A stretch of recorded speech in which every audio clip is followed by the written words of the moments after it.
If you're looking to go into Punta Cana and you want to stay at the Catalonia Royal Bavaro resort, we share our experience next.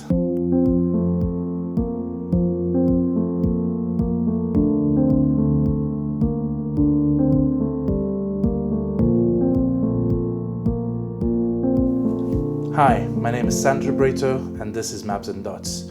In this video, we're going to share our experience of staying at the Catalonia Royal Bavaro Hotel in Punta Cana. One of the really good things about this hotel was the bedrooms. The room where we were staying had a hot tub. The bed was actually really big and comfortable. The room also had a living area, which when we ordered room service, it was really good because we didn't have to eat close to the bed and make a mess. It was just really comfortable. It had 2 sofas and a table. And also there was this balcony with a hammock and a really beautiful view. So definitely one of the biggest things about this resort.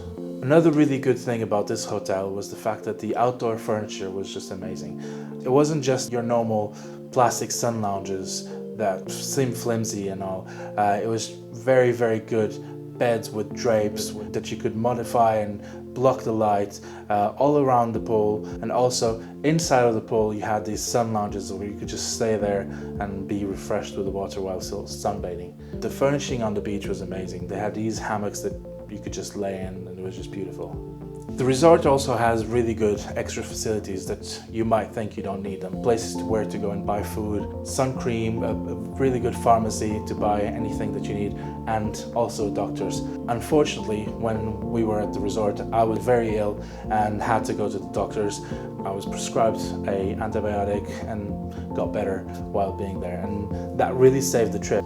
Because we were staying on the all-adults part of the resort, we could use all of the facilities of the full resort. Combined, the adult resort and the normal resort had a lot of restaurants, and some of those restaurants were so good. We went to a really good Spanish tapas place and had amazing food. In the sister resort, we also went to a really good Italian place. And on the main hall of the adult resort, at night it turned into a really good restaurant as well, where the staff was lovely and the food was amazing.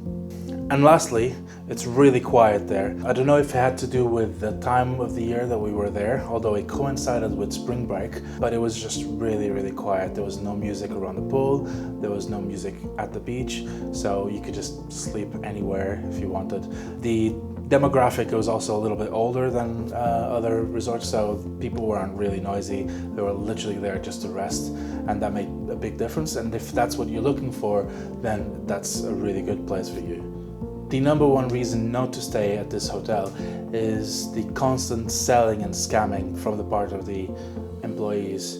We had numerous situations where people were always trying to sell us things, sometimes without us even realizing.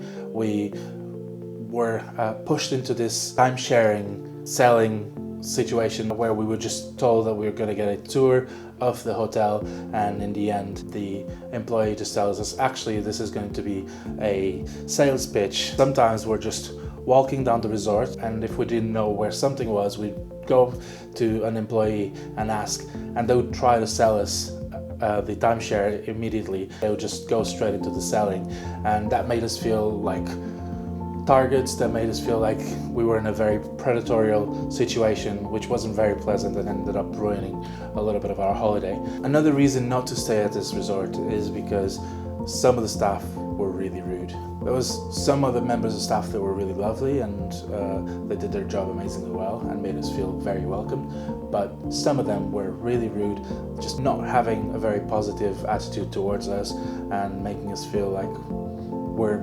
unappreciated to be there, and that makes the whole experience not very good.